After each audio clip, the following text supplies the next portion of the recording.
Hello everyone, my name is Nikhil Bharadwaj. I'm a senior software engineer. So in this video, we are going to create an analytics dashboard. Okay, we're going to create both backend and frontend. I'm going to show all the things how this analytics system works, and I'm not going to create a full-fledged heavy dashboard. I'm going to create a building block. If you understand that building block, that's fine. With that building block, you can create big dashboards. Okay, if you understand the blackboard, you can building block, you can create the complex analytics dashboard as well. So I'm going to create a building block now. So first thing first, I just don't want to give the theory part initially, and later I want to start coding. I don't do like that. I'll start the coding. I'll explain what is our agenda, what we're going to do, and after that, in the process of coding, and I'll explain why are we doing this and how can we do the better. So at that time, I might give theory, and I'm going to give theory in form of part. I'm going to draw on the screen. Going to draw on the screen. I'm going to explain each and every part. Why did you write it? How did you write it? Everything. Okay. So what's our agenda, Raj? So So in today's application, we are going to create a simple Node.js server. One second, let me just draw this for you. Yeah. So in today's application, we're going to create a simple Node.js server. Okay. Consider a scenario where you create an application and where you have two endpoints in it. This is a simple Node.js server where you have two endpoints. And see, as of now, I'm giving some dummy names and all those. We're going to get analytics for whatever the dummy endpoints are we going to create. Okay. It's simple Node.js server, and you have two endpoints, and one is called ping, and one is called pong. It's normal ping pong type, and this is get. Both endpoints has get request method, and the responses would be whatever it is. But right now we're going to get status as success, and in response I want to send a message as pong. Okay, and a similar way for pong, I want status as success and message is ping. Okay, it's a simple JSON response. When imagine a scenario, you created these two endpoints, and in real world you have users who are pinging these, who are making API calls to these two endpoints. Now you need to collect the metrics of these endpoints. How many people, how what is the traffic you're getting to these endpoints. Okay, you can go even in depth of how many people, who's pinging, who's making how many API calls to this endpoint, all those. After making all those tracking, you need a particular endpoint to get those metrics, right? So for that, we're going to create another endpoint called get analytics. And this is a post method. In this post request body, we're going to ask this endpoint, send me the metrics of a particular endpoint. For example, I'm asking send me the metrics of ping endpoint, okay, or pong, whatever it is. So then this endpoint will return the metrics of this ping and pong endpoints, whatever it, okay. So now we initially we create this simple Node.js server, and after creating this Node.js server, we are going to I'll show the juicy part where we use a storage engine. We use Timeseries Database for this. I'm going to go a little bit depth into that while I'm coding that one. Okay. Now this is a simple overview. So we can relate this to real life scenarios where you create endpoints. You want to create analytics for those endpoints, and when you want in internal metrics, for example, you have particular servers, you want to get the metrics of those servers, everything can be tracked. This is a simple overview. This is a simple idea which I'm going to show right now. This idea can be implemented on tracking anything. This idea can be implemented to track almost anything. Okay, now let me remove all this.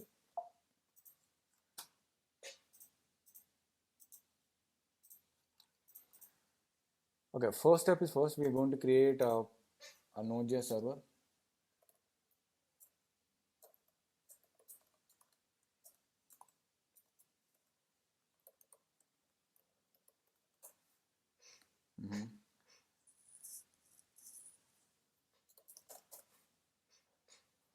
Okay, in this analytics dashboard, I'm going to create two folders. One is for our Node.js server and one is for the front end, which we are going to make after creating this backend system. So I'm going to create two folders. One is for our Node.js server and one is for our front end. But initially work on this Node.js server. Next, after that, we'll create the juicy part of the storage system. After that, we're going to create this front end where we display all the metrics that we created in this Node.js server. Okay. Mm. Let me initialize the node package manager np init. Okay, I also want to I have to go to server, right? npm init, whatever name it is. So we're going to use Express framework as a server. So we will install that. Okay. And one file, a simple file for us. It's Nodejs, and I'm going to use the import types here. So I'm going to define this as module. Okay, and here, so by the type module we can use our import statements, which I'm very good at. It's good to write import all the thing. And right now we'll create normal express. Let's start coding.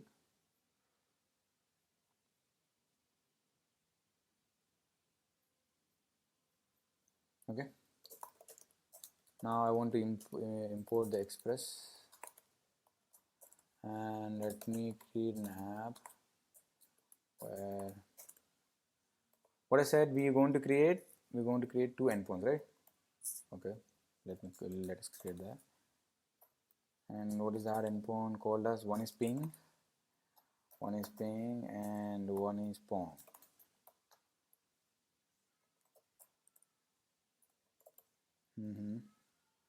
And what I said in both of the endpoints, I told that we're going to give some normal JSON response.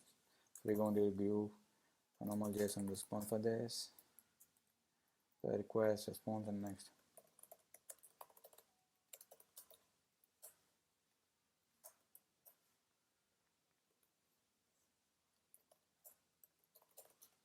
Response.send.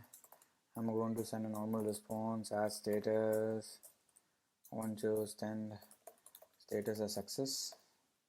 And for ping endpoint, I said message would be pong. Okay, and similarly I want to create for pong as well, but with a different response body. This will be ping. Remaining everything will be same. And listen, I want to listen that port 3001. Okay, and console log server is listening 50,001. By the way, this is not the best practice. The area where we define variables and all those. Yeah, we don't hardcode those 3001. This is not the proper way. But for this demo, I just get an idea to build your own building blocks. I'm showing this structure. But in future, I'm going to give a perfect Node.js project structure in the future, where that structure is used in uh, many banks and many MNCs in India. So if someone gets it out, this is not the proper way to write it. Yes, this doesn't break the application, but this is not the good way. But to get an understanding of how this thing works, then we are writing this one. There's no harm writing like this, but this is not the best practice. Okay. Now we created two endpoints, and server is listening on 3001. We're going to start this, and let me create a command here. Better. And I'm going to create as start. Whenever start, you go to run and start this. Now if we in the directory npm run start, now it is listening on 3001. Now if I just make a curl request to localhost, it should be, what is the ping, right? Yes, localhost 3001. Ooh, we got it. Modify ping pong. We got it. So we have two endpoints ready. So what are we going to do? We right now we don't have any users to make call to this endpoint. So we are going to write a small JavaScript code where it can call these endpoints periodically, so that we can collect the metrics. We can simulate the real world scenario. Okay, let me create a file. What do you want to call this? Caller. It is a caller. It will call our endpoints, and that endpoints would be, and what is endpoint? Endpoint would be HTTP local host, which is listening on 3001, and one is ping. Let us test on one endpoint. Okay, and on for each and every second, I just want to make a call to this. Okay, for how many for each and every second. So how to do that one? So I'm going to call that particular endpoint where we have two endpoints, right? Those two endpoints we're going to call, and I'm going to await. I'm going to call this endpoint. Okay, and I'm going to response. See, these should be a normal thing. This is normal. We are making a normal HTTP call to our endpoints to simulate the behavior of other users making API calls to us. Okay, it's trying to simulate the real world scenario. Okay, and this is that. Now I'm going to call. Instead of us calling each and every endpoint, we're going to simply run. We're going to simply run the caller. So as I'm calling the ping endpoint here, it is giving a response of pong. What if I call pong here? It should give a response of ping. So once again, I'm on the caller. Yeah, you're getting response as ping. So now we have a file. We have a function. Where for every second it's going to call our endpoints. So we can call. So right now the basic thing is done. Now we're going to create another endpoint where I'm going to create a post endpoint. What is that? Get analytics. Okay.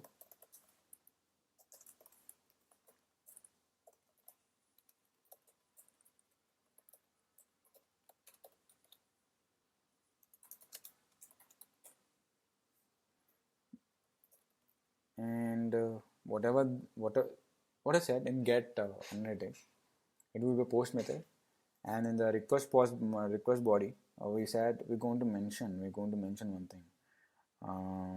I want the metrics of particular endpoint, so we want to give that endpoint name in our request body, right? So here, for example, hold on, we are going to write our core logic to get the metrics. But as of now, I just want to see how it is working. Okay. Status success. I just want to see, for example, if I make a post request to this endpoint, analytics spelling is wrong here. Yeah.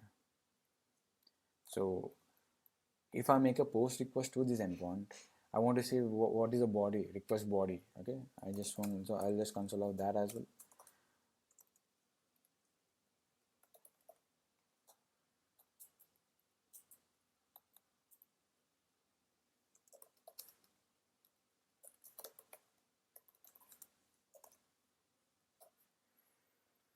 Okay. But there is one catch here. Now if I make a post request to this endpoint, you won't get the request body, because the body which I'm going to send is a JSON text. It's a normal JSON. So we need to parse this body. So whatever the body, in this Express, request and response are streams. Request is a readable stream, a response is a writable stream. So we need to, whatever the data we send in request post request body, we need to parse that into whatever we want. So for that, the two ways to do it. Whatever the request body we get, we can parse that. We can parse that when we reach this stage here. 1 second, working, yeah. So for that, we're going to use a body parser. Body parser is a framework which is developed by Express team themselves. So that middleware, it acts like a middleware where it can parse a request body. So we're going to install that one.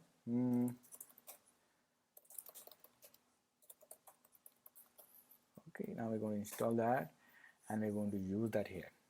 For JSON, I'm going to use whatever it is. 1 second. We're going to import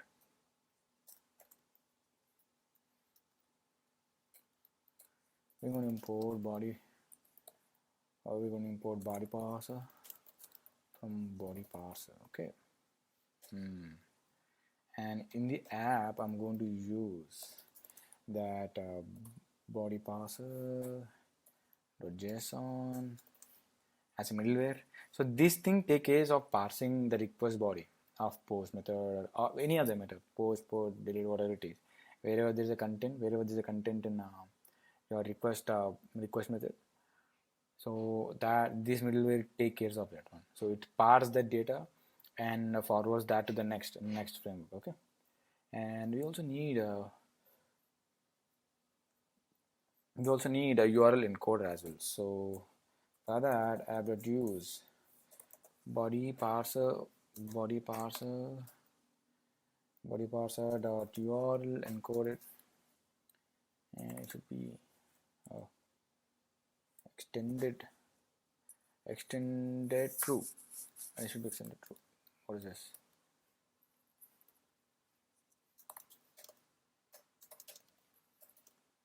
Extended true. Okay, these two lines take care of parsing the request body data. So you can do one thing. For example, try to command these two and say and call this endpoint and what you console log this and see what you get there. You won't get anything there, I bet that. Why? Because there's nothing to parse there. And after adding these two lines, and if you console log this body, you can see your request body, like what are the body you send while making that API call. Okay, now these two lines are there to pass it. Now we will have this request body data, and so now we are done with this. So let's just recap this one, what it does. So what it does, this endpoint this endpoint is used to get the metrics of either this endpoint or this endpoint, whatever it is. So these two endpoints. Okay. So in the request body I'm going to ask this endpoint, get me the metrics of ping or pong. Okay, and we're going to get the metrics through the Timeseries database, which we going to create now. Okay, now we're going next part is we're going to install the Timeseries database, and I'm going to explain what it is and why we need to use that one and how data will be stored and all those I'm going to explain. Now here comes the juicy part where the main storage system comes into the play. Okay, now if the data system that we are using right now, the data system that we are going to use right now is let me on the whiteboard, turn on the whiteboard. Okay, yeah. So I just want to explain this one. So if someone asks you about the analytics, it's nothing but a timestamped data. If someone asks you to get a data between two timestamps, for example, someone comes and asks you get how many users registered, from 1st of June to 15th of June. Both are timestamps, or it's an interval. In between this interval, you can get all the events happen related to the registration. So that in the data can be of anything. It can be of a number of API calls. It can be of a database calls. It can be number of registrations. It can be number of payments. It can be number of orders. It can be anything. So to store these type of data, we normally use time series database. Time series database are made for this. They're very good at storing these data. They're very good at retrieving this, and there are many features why we need to use time series database for analytics purpose. So and if I speak about the time series databases, if I go in depth on how it works internally, how it is different from other databases, MySQL, how it is different from MySQL, how it is different from MongoDB, how it is different from Cassandra, or whatever it is. So if I go depth into this video, will become 1 hour long. So what I'm going to do, I'm going to write all the points why we need to use a time series database for this, all the pros and cons, and also going to explain. I'm going to give the reasons why we need to use time series data for analytics purpose and how it is different from other databases. And there are some use cases where other database cannot handle that much capacity of time series database. And so I'm going to write all those points and content in a blog, which I'm going to link below this video. You can check this out later. And for now, for this demo, guys, I'm going to explain what are we going to do now. How we are how are we going to define the schema, how we are going to store the data, and everything. So let us consider one thing. Let me give a proper example. Go. Yeah. So when we talk about a particular event, for example, right now, if we will discuss present application schemas now. So in time series database, everything is time stamped, right? So for example, if I say now we have two endpoints, one is ping, and one is pong, right? So we are going to create a record in database, time series database. I'm going to explain how the record will be stored in time series database and how it is different from other DBs as well. In time series database, every record has a timestamp to it. Okay, and for example, I'm going to call. What are we going to measure here? We're going to measure the API metrics. We're going to measure the API metrics. So at particular time, for example, someone made a call to this ping, or someone made a call to this pong. So we're going to create a record. We're going to create a record in time series database, and it should be the measurement. It's like a table name that we call. So we will name that as API metrics. Okay. This is called measurements. In time series database, we call them as measurements. Sorry, they should be in E here. Okay, these are called measurements, and we're also going to mention tags for this. We're going to mention tags. So in this API metrics measurement, I want to create an endpoint. I want to call this endpoint as ping. Okay, and I want to give a value of 1, and I will tell you why I'm giving a value of 1. I'll clearly show you and explain. While writing query for this, you will definitely understand why the meaning of this one on there. Okay, and here comes the time. Okay, if someone make a call to ping here, for example, it should be each and every timestamp here are stored in the form of epoch. Okay, every timestamp is stored in the form of epoch. Okay, epoch timestamps. And for example, as I said, each and every time here is stored in form of epochs. For example, if you consider on 1st of June, someone made a request to ping endpoint, and we're going to create that record in the API metrics measurement. At the time of, for example, someone made a call at 1 a.m. in the morning. Okay, the epoch notation would be something like 0, 1, 2, 3. Okay, it would be like this. And in a similar way, someone make a call to Pong, and there will be, we'll create another record with the same measurement, and endpoint would be Pong here, and value of that would be 1.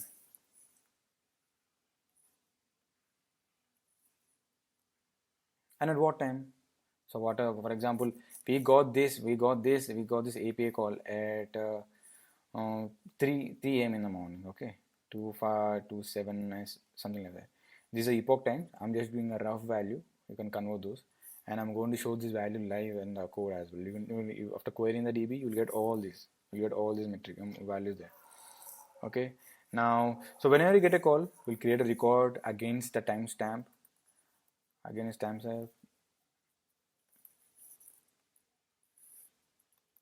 someone got a call from someone call a ping, I'm going to create one again. Someone made a call, and to this ping again we'll create one. So the reason for this is we are storing a record. Of an event. This is an event actually. Someone made a call to this ping endpoint, that is an event. So we are storing whole event. We are storing this whole event against a timestamp. Again, someone made a call to Pong. We are storing this whole event against a timestamp. Each and every event, every event we are storing against timestamp. Okay.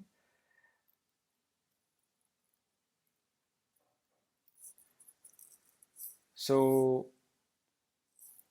and here, so we're going to store like this. For this, so we are going to use InfluxDB, which is a time series database. It's called InfluxDB. There are many time series database in the market. One of them is InfluxDB. Some other reputable one are Prometheus, and another one is TimeScaleDB. There are many time series database, but for our application, we're going to use InfluxDB. And I'm going to show you how to install this. Next steps from here is we're going to install the InfluxDB. We're going to show how InfluxDB has its own dashboard, how we're going to create buckets there, everything. And after showing whole InfluxDB setup, we are going to write a code from our node server that we created right now to make a call to this InfluxDB to get the metrics. Sorry. Yeah, we're going to get the metrics of that one. Yeah. Now,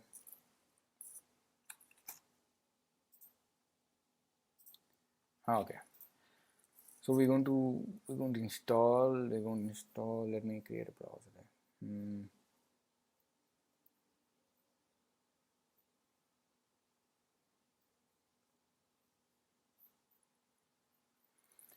So now we're going to install InfluxDB. I'm using Mac, but I'm going to install InfluxDB in Mac now, and the installation wouldn't be much different from any other OS. The instructions are very much clearly mentioned on the website. I'm going to install InfluxDB, and you can see each and every platform they already mentioned there. This is version 2.7. You can switch the versions from here, okay? But installation instructions will be same. So as I'm using Mac, I'm going to install right now. Install with Mac. I'm going to install InfluxDB and show you this one.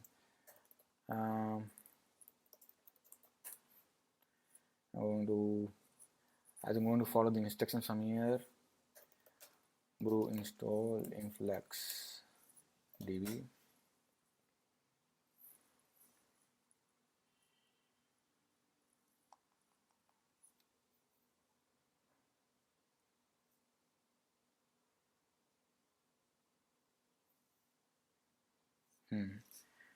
Install now brew service start. We need to start this. Let me just see service whether it install or not. Okay, InfluxDB. Oh, sorry. Brew services list. Okay, InfluxDB installed but is not started. So let us start this. Brew services start InfluxDB. So now InfluxDB started. So by the way, the default port of InfluxDB, everything which I'm going to do right now, the installation process, how to start it, port number that I know I'm going to say now, everything is mentioned here. How to start InfluxDB and what port it listens. Okay, it's everything it's written here in the documentation. So by default, InfluxDB runs on port 8086. So let us ping 8086. We go to the InfluxDB dashboard. So on the initial setup, as when you install, when you do a fresh install of this InfluxDB, you will get an onboarding page. You will get an onboarding page. Here you'll get an one second. You get an onboarding page where you're going to set up username, password, organize, and buckets. I'm going to explain in a minute. So this is a fresh installation. Username. Okay, let us create a Nikhil005. Password would be, for simplicity I would like to keep the same username, password same. But in real world, don't put the plain simple password. Keep a strong password. Okay. And organization also I'm going to put 005, and bucket name also I'm good 005. So you understand. So if you get a doubt, what is this bucket name? Bucket name is I'll just tell you. So what happens here?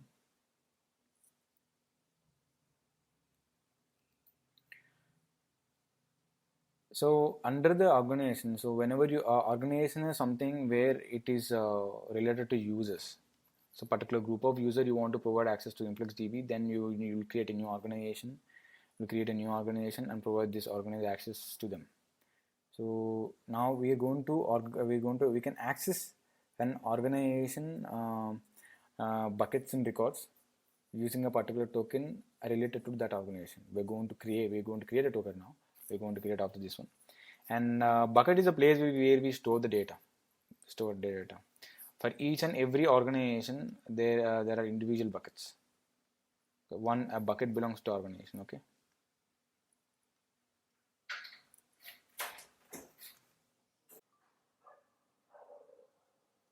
Okay. Now inside the organization we have buckets. In buckets is the place where we store all our records. We store all our records. Okay. Mm, let's go forward. For the sake of simplicity, I just put a simple text for almost everything: password, username, organization, buckets. I just want to remember for this demo. I don't want to remember, but in making real application, just use the meaningful names here. Use a complex password and meaningful names, so real organization name and bucket name. And let's go for when I continue here. You can see, okay, as I initially told, there will be a token that we use to communicate, that we'll use in our code to communicate with InfluxDB. So this is the code, and let us save this. And you can see you won't be able to see it again. Yes, you won't be able to see it again. But don't worry, we can create our own tokens once we finish this next step. After the next step, we'll get a dashboard where we can create our own tokens. Okay, now let me store this at one place. No text editor, and if I just paste here, I'm going to use this token. Let's go forward. Okay. Now this entry point. This is the first after using that onboarding step. After you having that onboarding step, you will get to this board, this dashboard, and you can have the code sample of almost every language here. When you click more, you will get almost every language. And for Node.js, you can explore yourself. I'm going to show you how to do that one. Okay, now let us go to our code. Right now we have our own we have installed our InfluxDB, and right now our part is to communicate. We need to write our code, and we have to somehow connect to our code to our InfluxDB through our code. Okay, and okay, so what I'm going to do, so whenever I get an API call to ping or pong, so I just want to store a record. Whenever I get a call to either of these endpoint, I just want to store a record in our InfluxDB under a measurement name called API metrics, and it will be API metrics with tags. The tag should be a key name.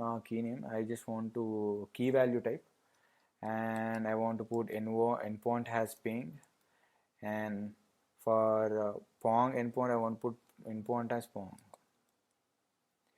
and the value should be 1. I'll show you why I just want to put the value as 1, because I'll give a brief explanation of this one why I want to put value as 1. So for example, at particular second in your timeline, for example, if I consider so 5th of June at 4 p.m. And 4 o'clock 3 minutes and 52 seconds. At that particular time, if you got 10 API calls to this endpoint, either of the endpoint, we need to we want to show that metric at that particular point of time. If we want to show how many API calls did we get at that particular instance. So what we need to do, we need to add those values. So if I keep ping for this ping endpoint, if I put value as 1 on the particular time which I mentioned, if you want to show in the dashboard, you just need to sum all those calls, right? You'll get to know, you'll get a clear understanding when I write the query to InfluxDB. So these are the things we need. Let me just clear this. Okay. So to connect to our InfluxDB, we need a package which is developed by InfluxDB themselves. So the package is, so let me just clear this down now. I'm going to install the InfluxDB influx data should be influx client. Okay.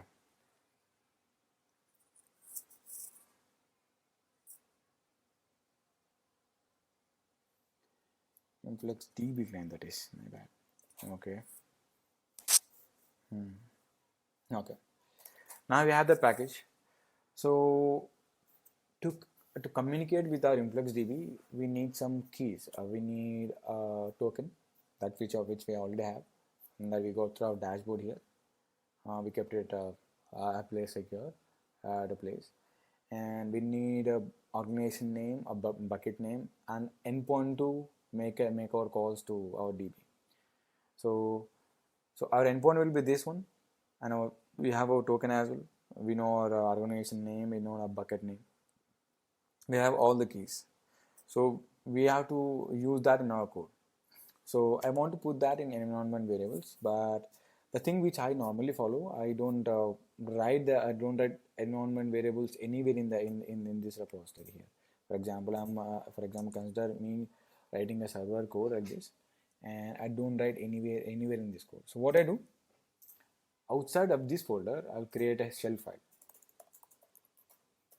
Okay, and here I'll export my environment variables and start our server. So when you do like this, in your server process, the exported variables will be available there. I'll show you also a small one. For example, InfluxDB token where we got it from our dashboard. I'm going to paste it here, and after exporting, for example, I'm exporting only one variable now, and after exporting that variable, I'm going to start it. I'm going to show two ways here. What happens if you normally start npm run start? So if you start using npm start, and if you start using shell file, so here it is. So I will first initial I will run with npm run start here. Now let me just console log this. I just want to console log what are the environment variables those are available in the node process. I'll restart it again. Okay, and if you see in this object, environment object, you don't find this anywhere, because we didn't export that anywhere, or we directly ran that to npm run start. So to make that variable available here, I'm going to export and run the same command. As of now, I run npm run start, but instead of running that one, I will run my shell file. I think we need to give permissions. Yes. Okay, let me give that permission, because this is my file, and deploy sh, and if I just run this, now you will find influx token now. inflex, yeah, you can see here inflex db token. You can see the inflex db token here. Initially, when I ran normally through npm start, you didn't find this key value pair there because we didn't export that one. So in this way, whenever you want to define environment variables, I define all my variables, I export all my variables in a shell file, and at the end I'll start the process. So by this way, your process will have all the environment variables there. So for our, so we know how to, now we got to know how to export those. So what will I do? To connect to InfluxDB database, we need few keys. Those are token and a URL, which you already know, which runs on 8086, and organization name and bucket name. For the sake of simplicity, I kept same organization and bucket name for this demo. Normally use self-explanatory names for it. Okay, now let us export this. I need, what I said, I need token. Okay, I have that. I need InfluxDB URL, and it would be localhost 8086. And I also said I need InfluxDB organization, which is Nikhil 005, and I want to export influxdb.bucket. Now if I run this again, so okay, now we know in our process.env we have all these 4 keys. We do have. What I'll do, I'll extract those. I'll destructure those from process.env. We know all the keys. We know the process.env object will have these keys for sure. And so I'm going to destructure all those.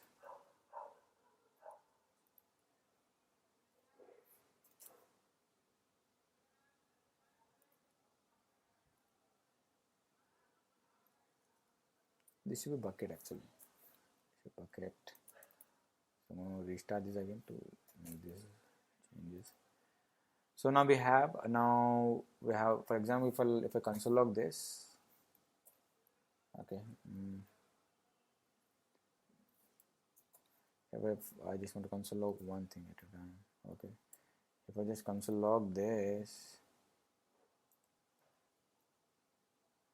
where did it go?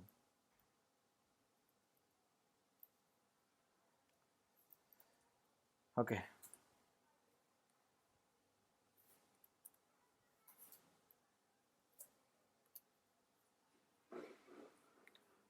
Now from the process.env we destructured the keys, and if I just restart this process, it should print that. Yeah, we got the token because we export to our shell file, and we have the token as well. So we are sure, we are very sure that all the other keys will have the value that we exported from our shell file. Okay, now let me restart this again. Now we need to import from our InfluxDB client. We need to export from our InfluxDB client. So it export that perfectly written. So I just want to import.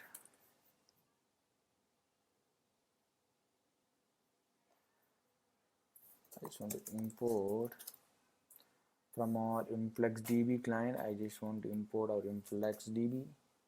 Yeah. Okay.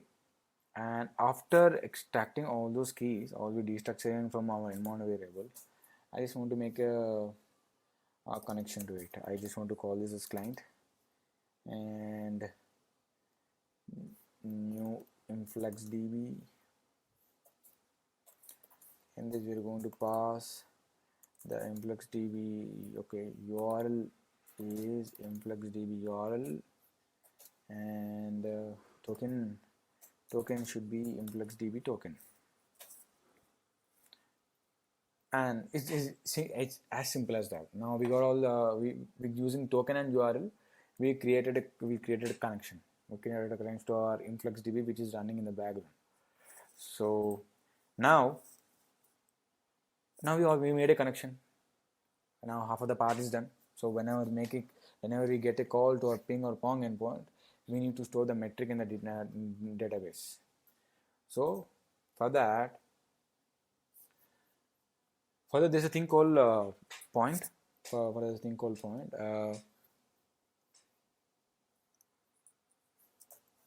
Each and every order set, each and every record is a data where it represents as a point in a particular timeline. A particular timestamp. What are the data? What is the data? So it's like a making a mark in the timeline. So for that we're going to create there's a thing called point in this InfluxDB, which I imported from InfluxDB client. And let me create a point here. Point is equal to new point, and what this point exactly represents. Now this point represent these we have to give a measurement. As I said, I will going to store the record of this endpoint and API metrics measurement. So let us define like this only. API metrics measurement, and in this I want to provide a tag. What tag you want to provide? I said you're going to provide endpoint has ping. Endpoint has a ping. Okay, so whenever I make a request to any endpoint in Express server, there's a thing from request body we can get what route to what route we can make the call received from. I can extract the original URL from request.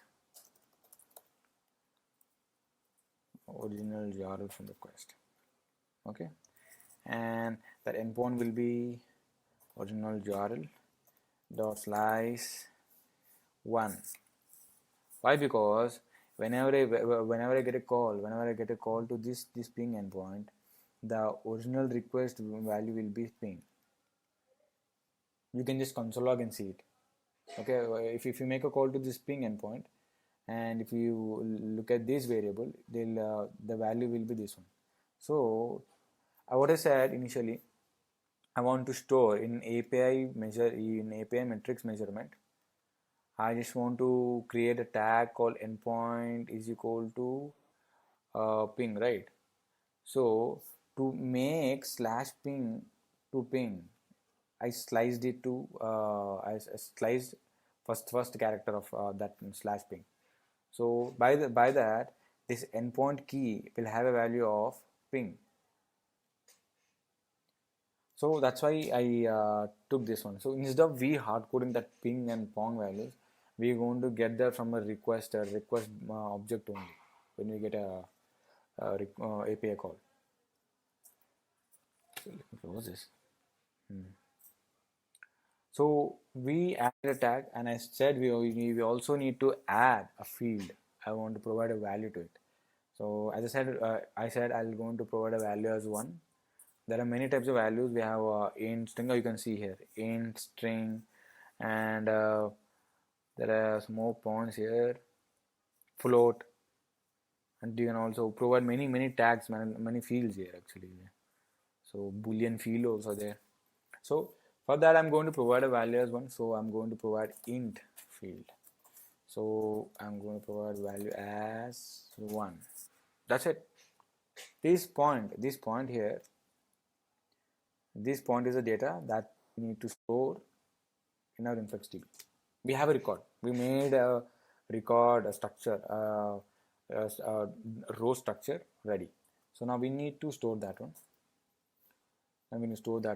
For that, we need a writer. InfluxDB, there's a thing called writer and reader in InfluxDB. So if you want to write a record in InfluxDB, you need a writer. So to get a writer, first we have to we already have a connection. We also need to create a writer using the client we have. We already made a connection to our InfluxDB. With that connection, with the help of that connection, we need to get the writer. So with the help of the writer, we can write all these points. So it's up to us how many points you want to write at a time. So for this, I'll create a point, I'll create a data row, and using the help of writer, I'm going to write that into the InfluxDB, into database. So after creating a point, we need to create this. For example, now we have a connection from the client, get write API. Okay, let's get a write API. Now the writer should know to which organization you want to write and which bucket you want to write, and with how much precision you want to write. You want to write the data into milliseconds, you want to write in nanoseconds or microseconds, whatever it is. So we need to provide on what organization you want to write and in which bucket you want to write and with how much precision. You can see here as I'm typing around, you can see the documentation here, what is what. Okay, you can explore more into the documentation if you want. So I'm going to provide a nanosecond precision. Okay, so after creating that row, after creating that record and record object for me, so I'm going to use the writer. I'm going to use the writer to write the point. I'm going to tell the writer to write the point, and I'm going to give the point to it. After writing the point, I need to flush it. See why we are so calling this upload function. Won't it write to DB as soon as I call the write point? No. You can for example, if you want to in a single API call, you want to capture many metrics. So I'll create multiple points and write like this. I can write write point and use some new point which I'll define. And at the end I can directly flush all those points. What are the whole data, all the data points to the InfluxDB. So after flushing, that's it. After flushing, the data will go to the InfluxDB and it will be stored into that database. That's it. This is as simple as that.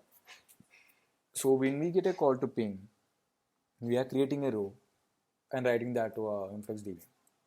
In the similar way, we're going to write that to Pong as well. Nothing different. But here I'm going to get the original URL. That's it. We have to now we are tracking. Now we are tracking whenever you get a call to ping or Pong. We are tracking. We're creating a row and telling InfluxDB at this particular time someone call ping or Pong. We're storing that record in the InfluxDB. That writer does that one. So the writing is this one. So we'll see. Now we'll make an API call. You want to restart this again. We have to restart this. Okay, we got no errors because we use the original package in the proper way to write this. Now I'm going to call the caller. The reason why I created a separate JS file as a caller, because we don't need to call each and every point. For each and every second, I want to make a call using this script. So I want to call the caller. Okay, for each and every second, it's making a call to ping. Okay. Now, for each and every second making a call, this metric should be available in InfluxDB, right? So we're going to see InfluxDB. We're going to see whether we got the metrics or not. Okay. Now data source, where is the data? Yeah. This is the thing. This is the place where we query we query this InfluxDB. So we made 11 API calls here. We made 11 API calls. Okay, 11 calls here. The code which is present in our caller file, this is making a call to our Pong endpoint for each and every second.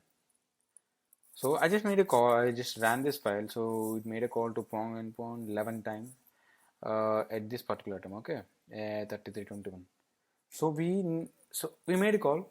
Now all this calls and this record should be in our InfluxDB, right? So now let us go to our Influx dashboard and query our InfluxDB. Into this, I was just experimenting some things. Now if I just go here, if you go to Data Explorer, and if you have a look at here, so we have to select our bucket. We mentioned here in deploying, we have already mentioned what bucket all the data should be gone. It should go into this this nickel series of a bucket. And what should be the measurement? If you look at our code in the previously, so in we mentioned our measurement in the code. So actually this should be, it shouldn't be hard coded. It should be mentioned here. Okay. Okay. Now the measurement is this one, and so we have to select our measurement. I'm going to select the API metric measurement, and I'm going to select which endpoint metrics I want. So we mentioned here in this API metric measurement, the tag I want to, this record tag I want to put as URL. So I want endpoint as Pong. So as this caller function made a call to this Pong endpoint, I want the metrics of this Pong. Now the value I want to get the values of all those. So here is one thing. For example, let us consider a scenario on 5th June, 3 o'clock in the afternoon, at 4th minute and 20th second, at the particular timestamp. If you consider you got 4 API calls, okay. Now you want to represent those data on a chat, on a graphical, on a GI. You want to represent in the form of chats. So how will you do that? You would just some number of API calls need, right? So now we mentioned in our code how the value should be 1. We mentioned the value should be 1. So in the particular timestamp which is said right now, at that if consider we got 4 API calls, if you want to get as at the particular time I got 4 API calls. If you want to show that one, what you have to do, you have to add all those values, right? You have to aggregate all those. So for that, here if you look at here in the aggregate functions, if you go to our customs, and instead of mean, we'll just sum all the values what of this Pong endpoint, and I want from past 15 minutes. So from the dashboard, it's very clear. I want a matrix. I want a sum of all the values of Pong endpoint in the measurement API matrix in the bucket nickel 005 in the last 15 minutes here. Okay. Now if I submit this, now you got a graph. Ignore this part. I was just experimenting something. Okay. Now if you look at this part,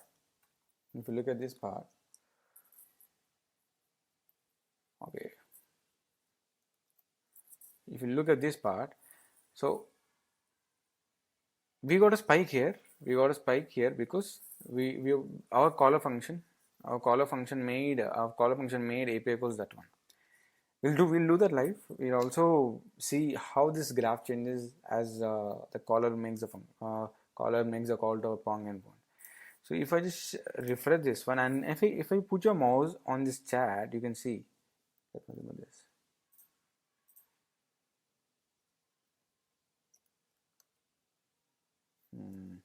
Give me a second.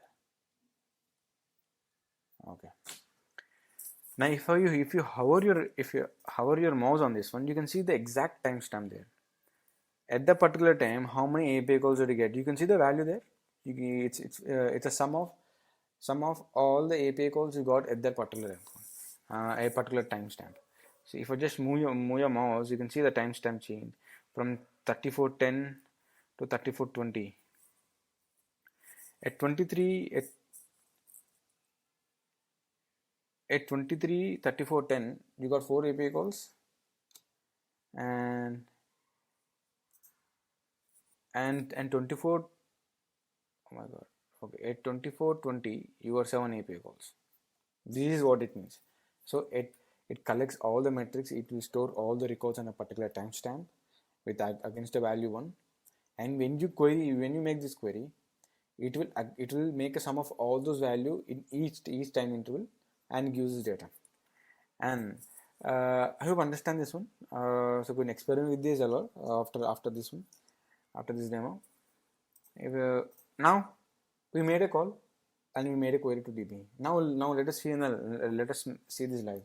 So let our caller function continuously call that one. Okay, caller endpoint. Okay, now it's making calls. Now if we just keep on refreshing this, you can see the graph moving, right? See the graph moving. We'll keep on adding all those. I'm consider look at my mouse. I'm just clicking on refresh continuously. Okay.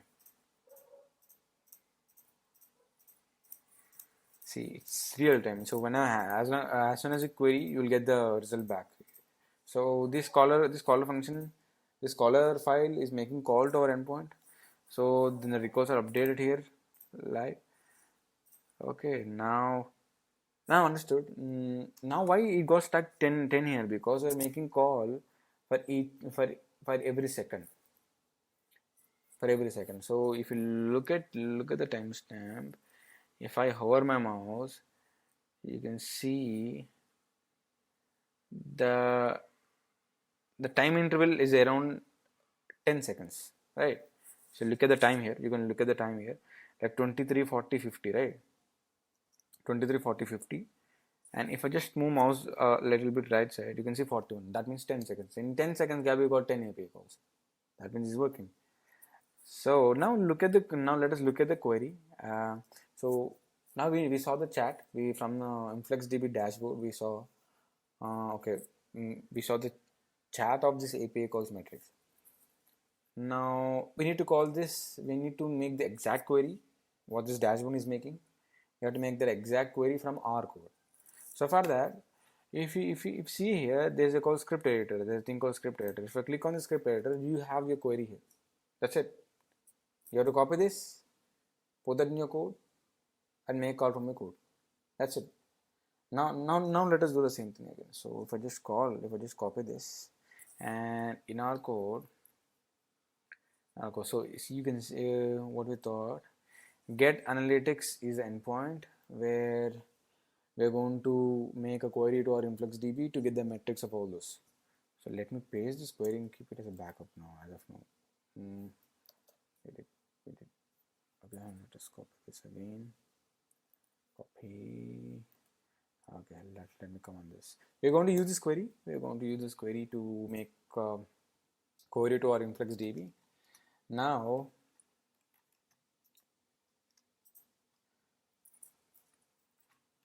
in our other endpoints, in our other ping and pong endpoints, we have something called writer, right? We have something called writer to write our points to our InfluxDB.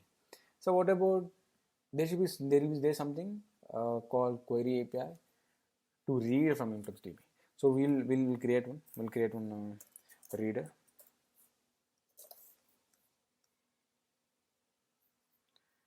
We create one reader. I want to make kind here. Go with query API, yes, and organization. InfluxDB. Oh, okay. That's it. Now you have your reader ready, and we are going to make query to our InfluxDB and get the data. So first I'll write. First we'll see in our server.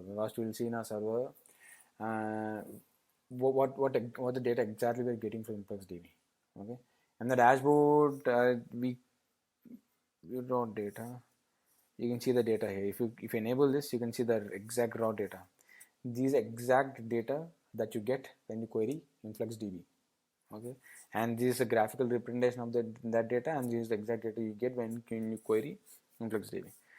So when we query, we get the exact data. So I just want to console log and show whether we're getting the same data or not. We have a query ready, and I'm going to create. So we'll create a function. As we said, there are two endpoints here. We'll create a function where the function will accept the measurement and the endpoint. So there are two endpoints here. We will create the get analytics endpoint in such a way that if you ask for ping metrics, you should provide ping metrics, and you should create a query depending on ping.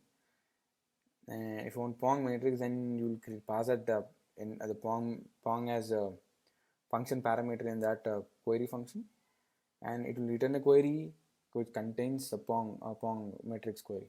So let us write that one. Okay, now I just want to we want to name this query creator.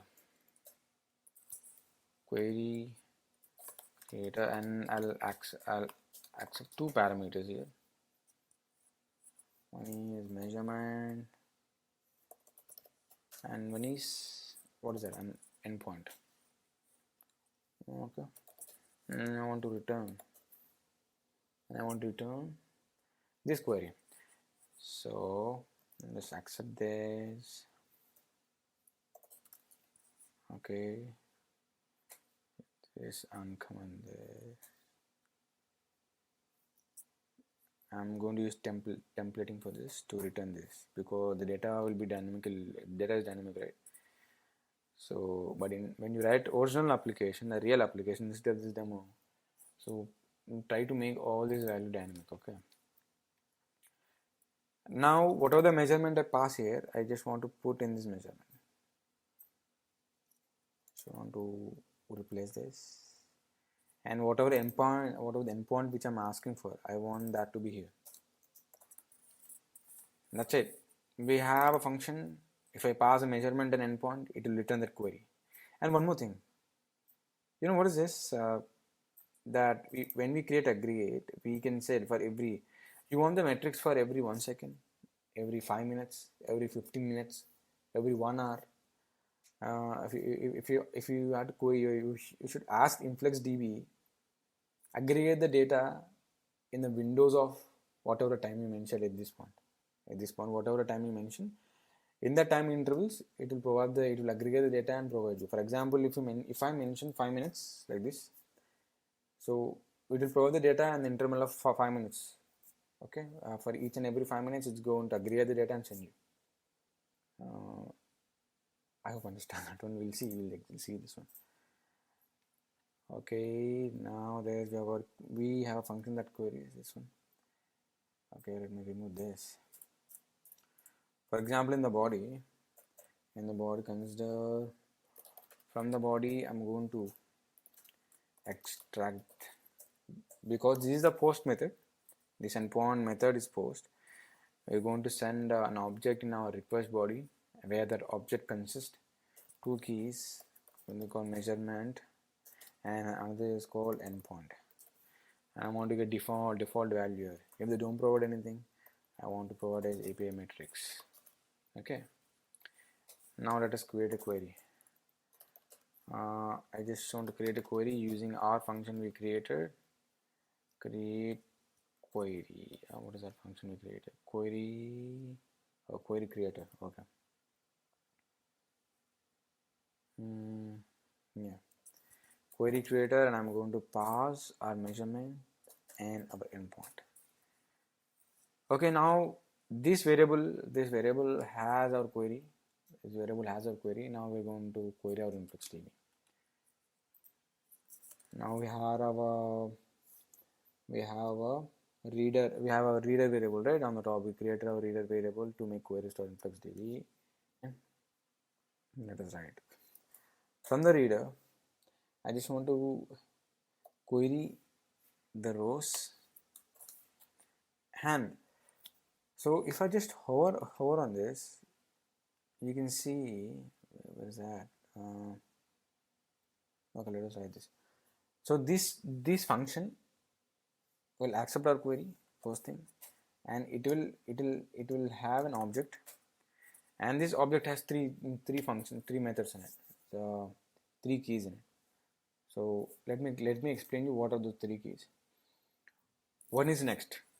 Okay, one is next, one is an error, and what should happen when whole queries operations are done. So that is called as complete.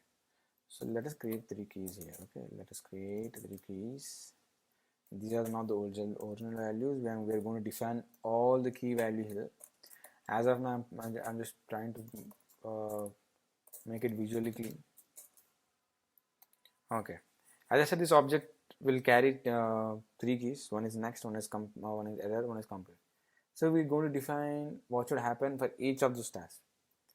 So when this thing is happening, we'll have 2 things here: table meta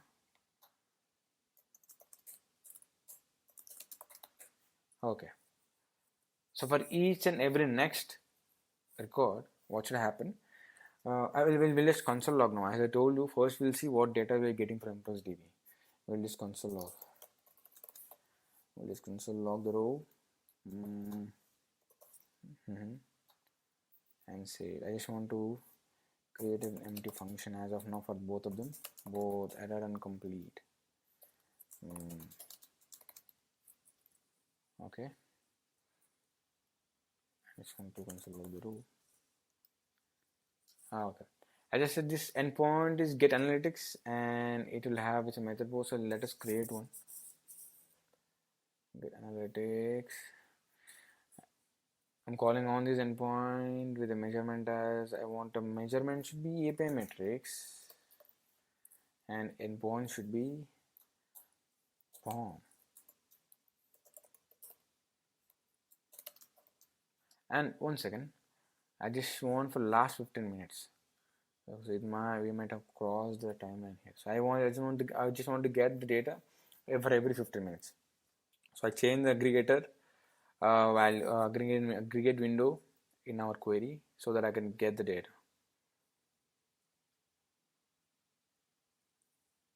So I just want a matrix of form. I think we need to restart our server because our latest code should run. Letter code.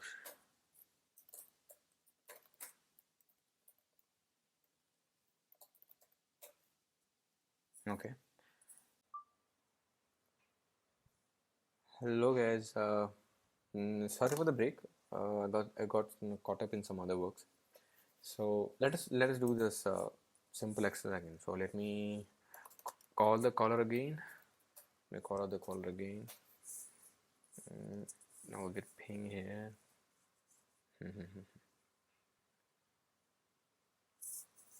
Go 5, 4, 10, 11.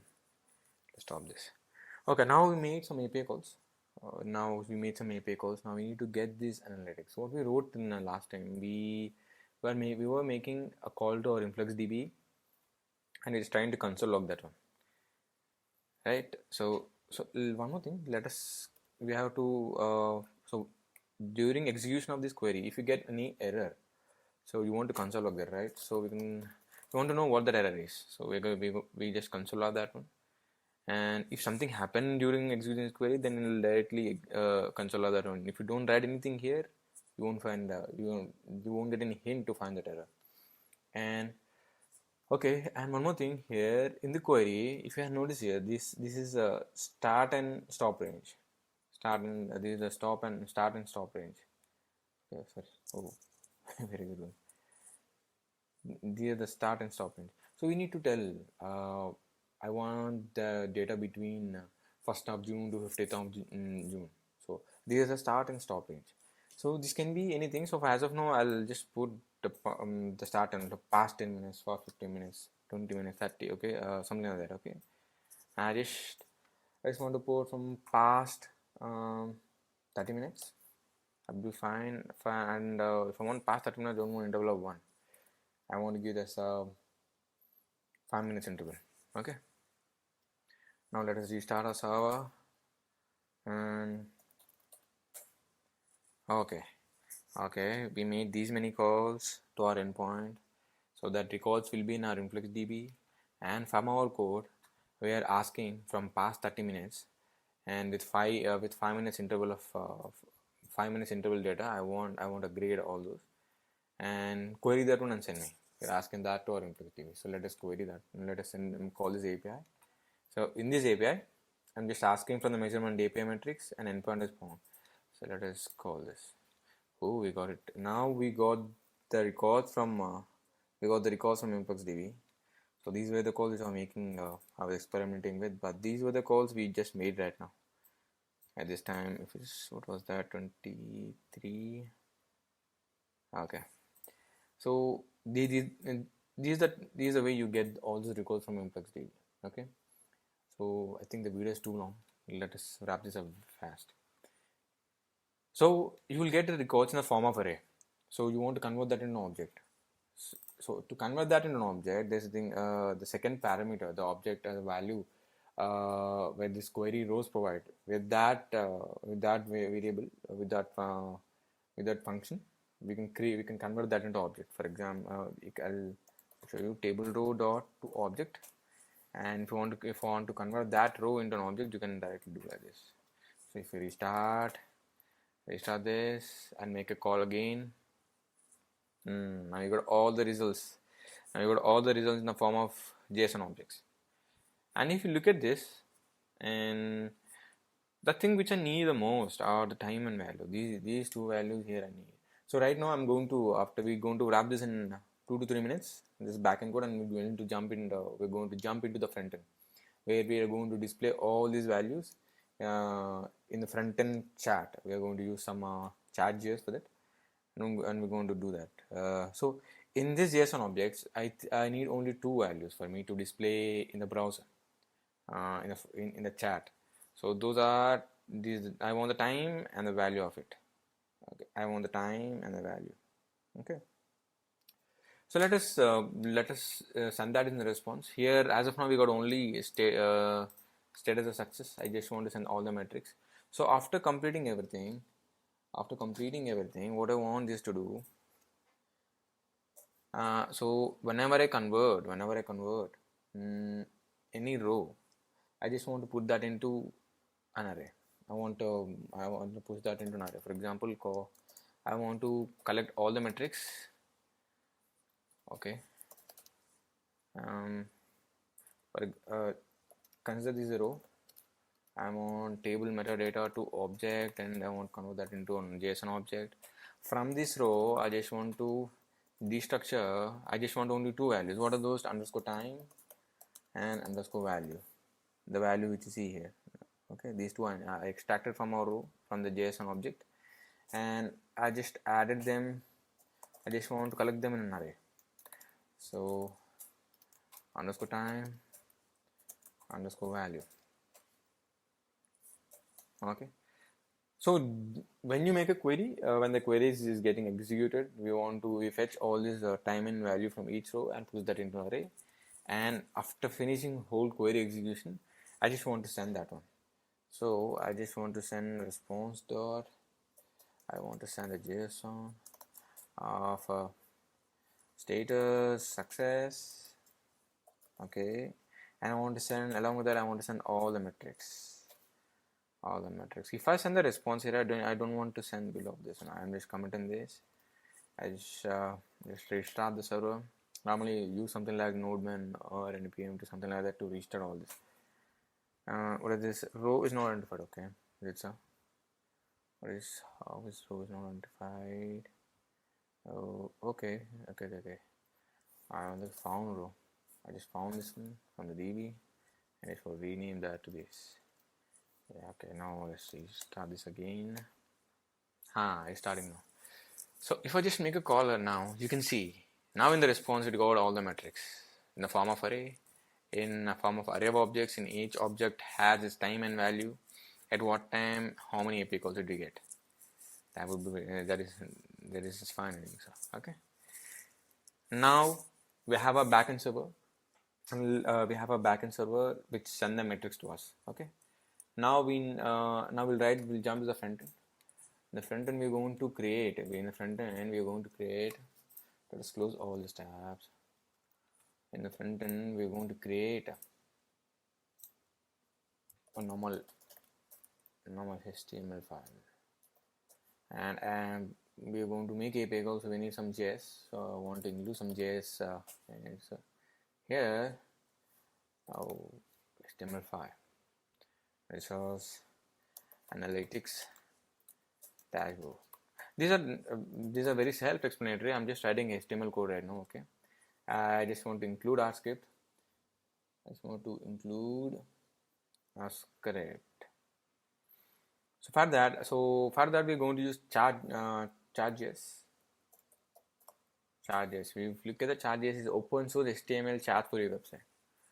So if you go inside this, very simple, beautiful, and very self-explanatory. This is a good element. Okay, we are going to use this one. There are many things. This example has 1 million points in the view. Okay.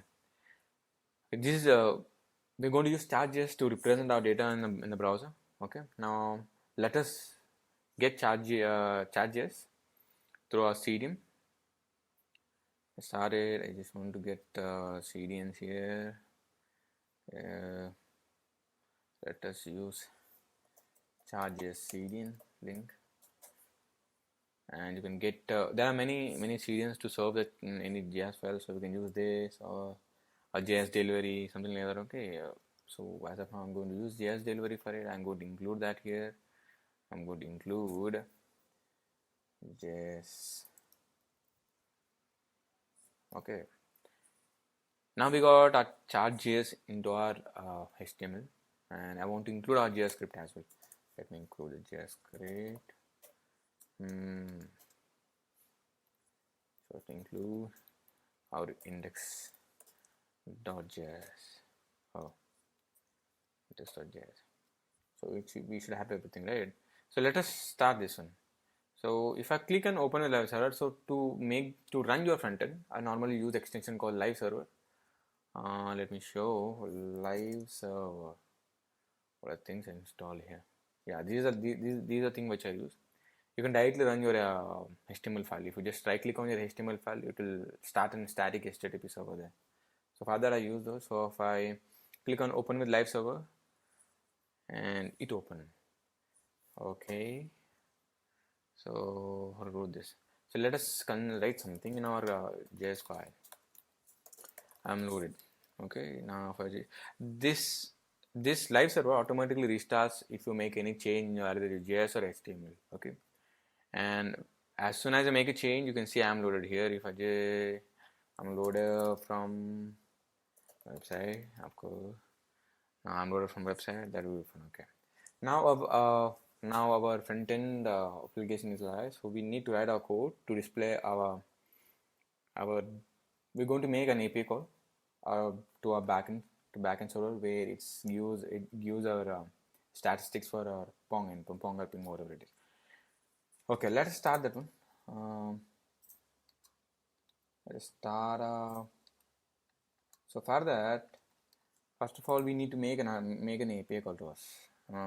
This is an asynchronous function. I'm going to write an asynchronous function which I'm going to call, which I'm going to make a call to our backend, and function get analytics. I'm going to call as get analytics. Okay, what is this? Okay, so from here we're going to make our call, an API call to our backend server. So let us try this. There are many ways to make API call from the front end to backend. If you use a framework, you can use Axios, you can use request, Theme libraries. I'm writing a bare code here, so a bare one we can easily understand. So if you use any framework, I'll use some other good libraries. So here, let us create a header. So one thing I forgot to mention. So if you make a call from your browser to your server, so since both server and your browser listens on different ports, so there's a thing called CORS where you can cross origin policy. So that's a rule on the internet where you can make calls to a server or application which is not listening to you, which is not whitelisted from your side. Okay. Now we're going to add one thing here. Okay, in our backend we're going to add. So let us stop our server. We're going to install something called CORS, and this CORS is made by the Express team only. And we install the CORS, and we are going to use that CORS here. We are going to tell, if we make a call from a browser, we are going to tell our browser accept that request. Okay. Now let me import CORS from here. Import the CORS.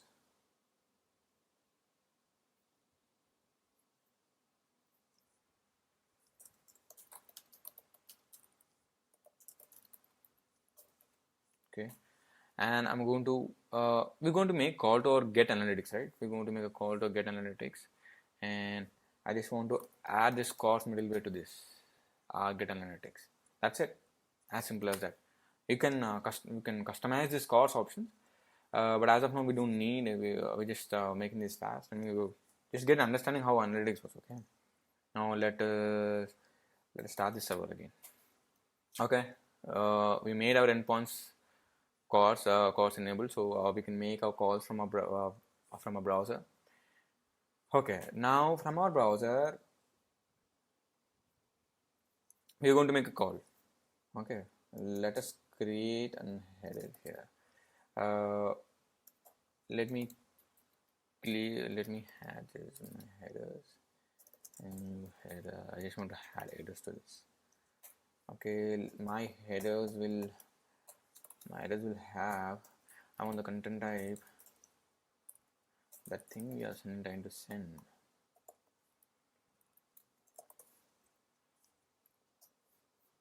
Let me just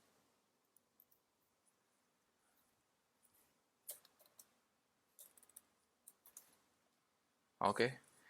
I'm going to send in the form of form, and we're going to make a post call with the body request body content in URL, like in the form in the form of form. Okay. Now I just want to create, and what should be the request body, and that should be something like this, some parameters type, so that measurement is equal to form. Okay, now we have a request body and we have an headers, and we're going to make our request options request options, and we're going to add that what is our method. A method should be post, and what are the headers are my headers, and what is the body that we want to send. That will be the raw that we defined above, and redirect. I don't want to follow if I have any options checked there. I just follow. Okay, now just follow this. Now we have request. Now we're going to use fetch, and we're going to call our endpoint. It listens on 3001 3000 localhost 3001. I want to add get analytics, and I want to send our request options. And after fetching those results, after making an API call, I just want to see then what is the response you get. I just want to convert that into JSON, and after convert that into JSON, you'll get a result.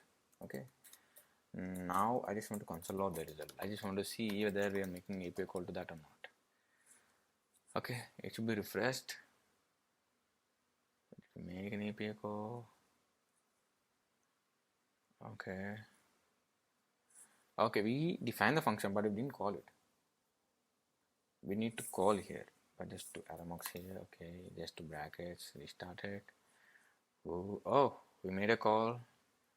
We got the data. We didn't get any results here. Why? Because by that we might have crossed the timeline. Okay. So the reason is the request body that we are sending is not right.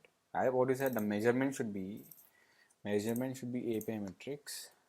Okay, API metrics, and the endpoint should be what is a pong, right? And I want to sending these in form of parameters, and I want to join them by and. Okay, so just look at the server, remove this, and let us call that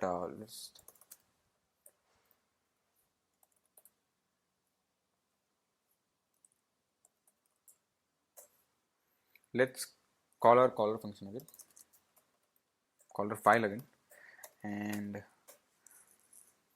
okay, now we're making some API calls.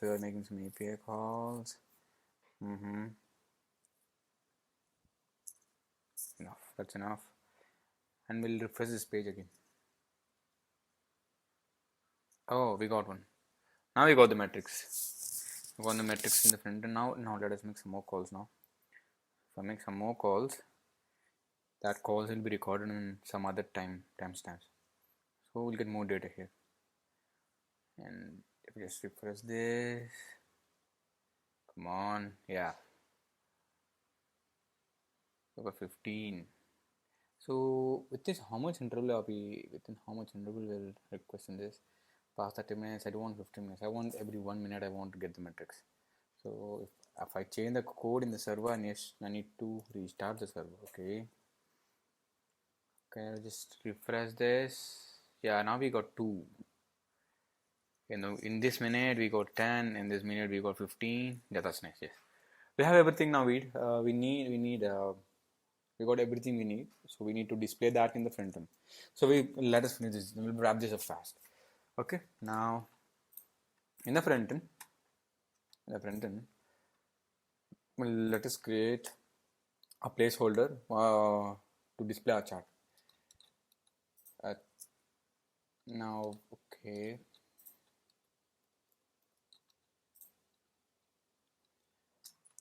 So we'll create a div. We'll create a div. So let's create a div, and it should be a div. Inside the div, let us create a canvas. Let us create a canvas with ID matcher. My chart canvas. I want to add that ID as my chart. Okay, let it be my chart for now.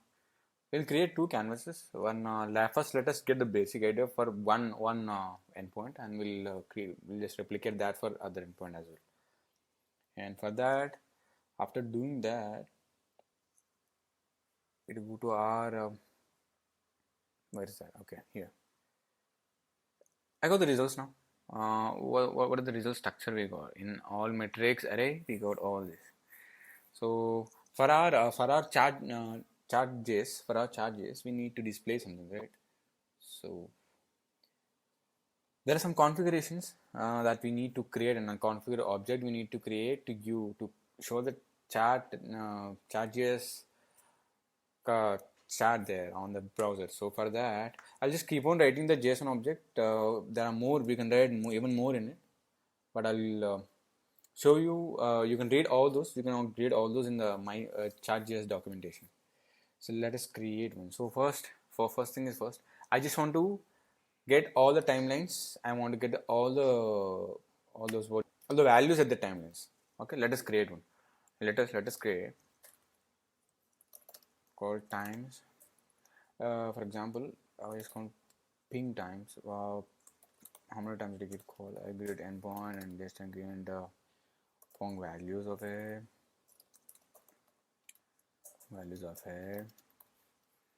So when I got the result, I just want to, we know inside the result we have all metrics. A key name all metrics. So I'm going to extract that one. I'm destructure that one. All metrics. From this all metrics, what we're going to do? I just want to all metrics is an array where each object has diamond value. So I want each and every value to push into the array, so that on the top array which I created here, and this array I want to push all those, and those values we will use for representing in our chat. So what I do, I just for each metric, I'm going to destructure. For each metric, I'm going to destructure underscore time underscore value, and I want to push in pong times. I want to push the time,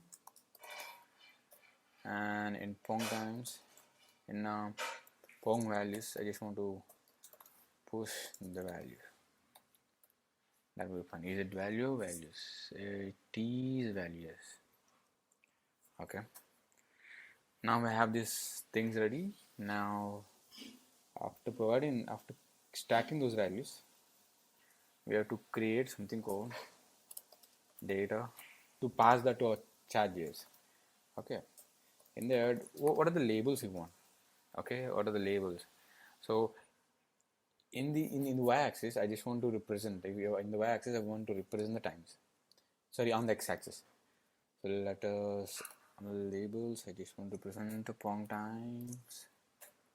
And what are the data sets you want to view there? Is this. In this data set, I want to view label has API matrix and background color. Let us provide something. Background color, let me get the color from the Excel color could picker here. That will be good here. Okay, this is the background color, and the border color. Let's give something. The border color would be this. Okay, and the data will be Pong values. Okay, we have the data here. And we have in this object we just gave Pong times as labels, and we gave the values as a data here.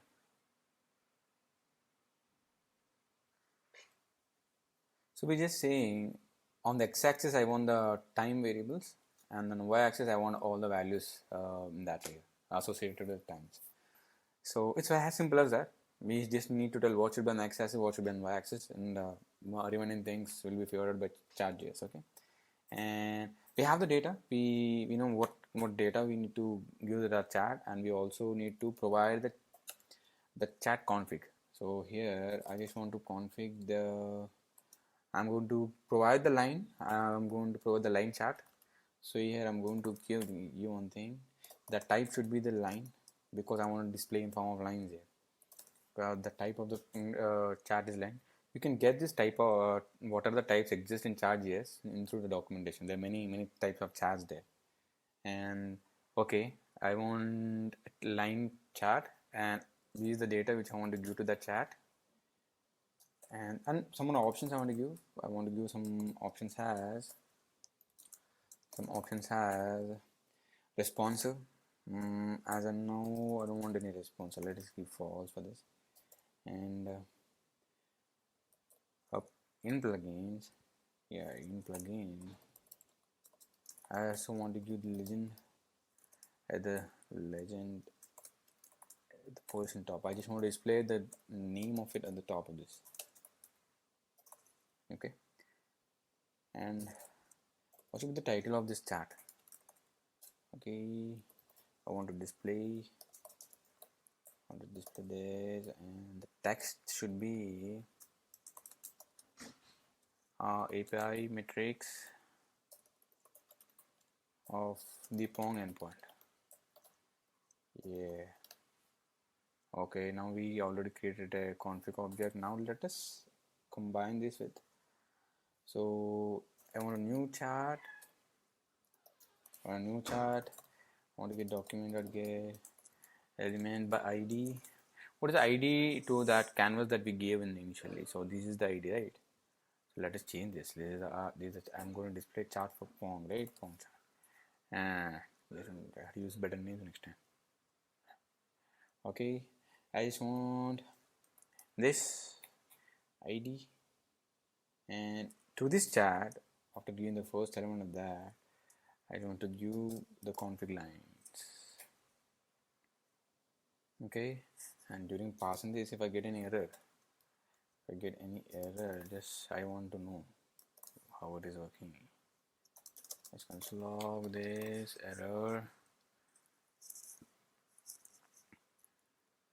Okay, and I'm just importing this index.js before rendering all this. So I just want to move both of them at the bottom of the body. Okay,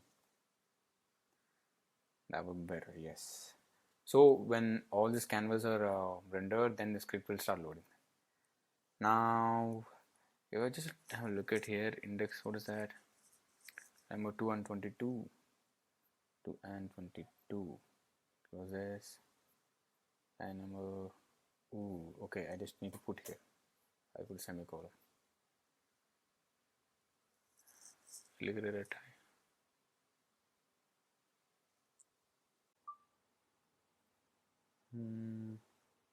What is this illegal constructor? What line?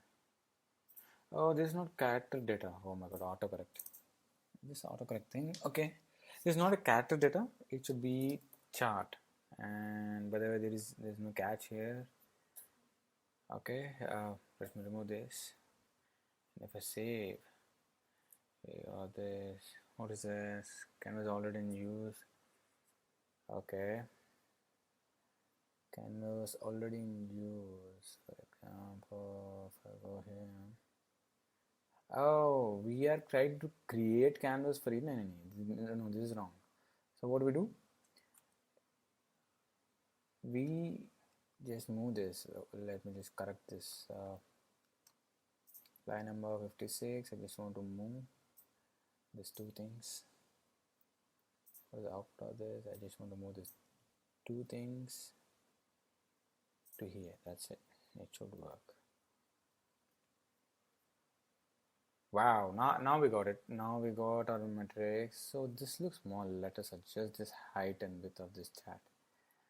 Okay, height is 500 and width is 500. Phew, now we got it. Now we got the graph. Okay, let me cancel that. Now we got the graph. Now let us call. Let us simulate the calls now. Okay, not here. Let us call the caller again. Okay, now it's making API calls. And if I just keep on refreshing this, you can see the graphs going from there. Wait a second. Okay, let me just. If you notice here, the timelines on x-axis are not good. It's not readable. So let us convert that. Let us convert it into some local time string. So while I'm pushing the time, let me just we can just convert that into some local string, local time string. Okay. Now we got it. Now this looks good. Now come on, let us continue making that API calls and keep on refreshing this. Oh, you can see how many API calls did you get and what time. Okay, and everything is on almost a 10 minutes gap. I think 10 minutes. How is that? So whenever you get a call, we get this. This is fine. So this is how we store metrics in DB. Let us stop this. This is how we get metrics to our endpoint and store in InfluxDB and display that in the browser. It's as simple as that. And let us write code for the Pong as well. So we created for Pong. Let us create a canvas for ping as well. So this will be the ping chart, and I want to create a similar function. Actually, we don't need to put this outside. We can directly put in this scope only. So I'll just put it here. Let me go. And what I do, I'll just copy this and replicate the same code. Make a call to this, but the metrics here should when I make a call, the metric here should be ping.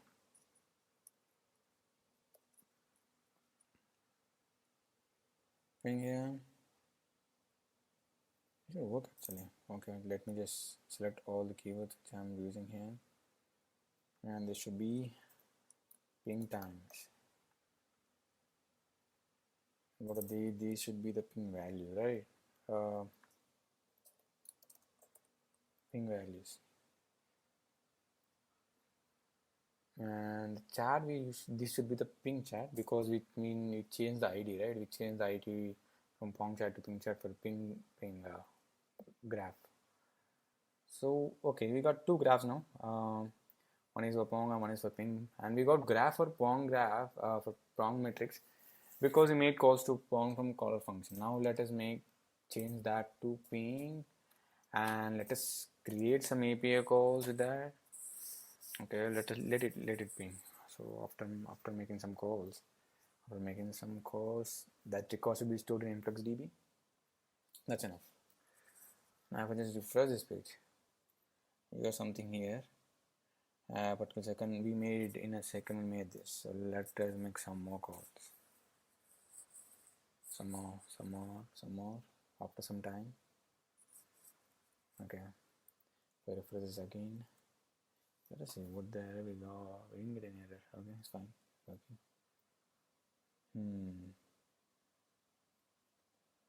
17 API calls here. This should be same as API calls for this. This is API calls for ping method on top and data.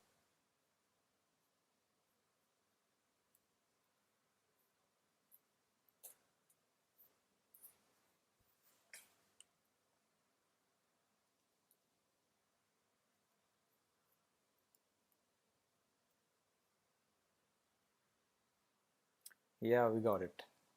So we can see these are the API metrics of Mong and this is the API metric for ping.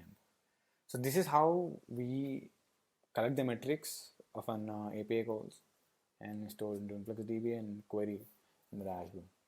This is so now this I just scratched the surface and then we can go in depth into this one. So as of now we are just doing a hard refresh. So instead of that we can create a WebSockets and update it real time and all this. Okay, and this is it. This is the video. I hope this video is useful and it is very long. Sorry for that. This is my first video I'm trying to do. I know this is not perfect. I can easily send that one. So if you like this video, do like, share, and subscribe this channel. And you can find my Instagram, LinkedIn accounts there. And I'll link them in the below description. I'm going to update more in the future. So I make sure the video won't be this much long. And I won't be this much lengthy. I'll try to keep it short and precise. And even if required, I'll make it in form of parts. Okay. Thank you. Thank you for that.